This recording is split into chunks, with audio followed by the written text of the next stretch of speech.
Cooler temperatures are helping firefighters make progress against the deadly wildfires in Los Angeles County. The Palisades fire is 39% contained this morning. It has burned more than 23,000 acres. The smaller but deadlier Eaton fire is now 65% contained. That fire, burning in the hills northeast of Pasadena, is being blamed for 16 deaths and has destroyed hundreds of buildings. As Dave Malkoff shows us, it is also disrupting work at one of NASA's most important facilities. This is how you see NASA's Jet Propulsion Laboratory most of the time. A room packed with scientists talking to the stars. It's weird to be in here without people. This is how it looks today. It is the first time in 60 years that we've had to pull people out of this mission operations room. It says Deep Space Network. You're managing things that are as far out as Voyager. Yes, beyond the edge of the solar system. JPL director Lori Leshin was very worried about this place. Worried about her house, too, right in the Eaton fire zone. We actually watched the hillside around us burn on our security cameras. To show you just how close the fire got to JPL, we're going to split screen right here so we can show you the fire in the picture that Dr. Leshin shared from that night. It was right at their doorstep. Here on lab, we have our own firefighters.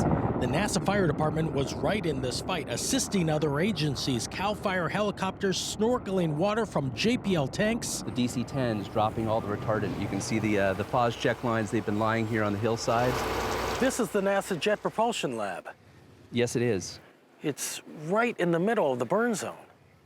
We are right here, tucked up in the foothills. It was very scary. Tuesday night, Wednesday morning, we could see the fire very clearly from here, approaching the lab. JPL's Ian Pinkham, a single dad, has been going practically non-stop since this began. His 11-year-old daughter is staying with friends. I got to see her for about an hour 2 days ago. I snuck out and went and gave her a hug. I think that's the longest hug I've ever gotten back from her. Wasn't easy to turn around and say, it's okay, I'll see you in a couple days.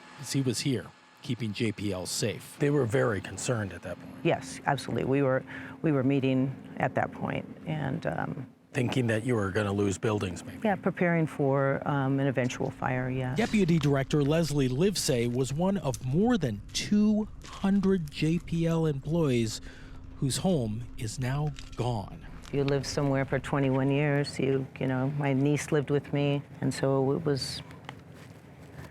there were a lot of memories there, family visits. She says it's likely no other employer has lost more in Altadena. Certainly JPL, Caltech combined are likely the largest employer in the area with losses. Through all this, no work has stopped. More than 40 spacecraft out there are still talking back to Earth.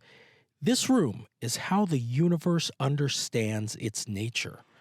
But it was nature that brought heartbreak to Altadena and the space lab next door. We are very strong. You know, JPL is a very tight organization. We will come together, and this community, together with, you know, outside resources, will rebuild, and we will be fine. For CBS Saturday Morning, Dave Malkoff at NASA's Jet Propulsion Laboratory.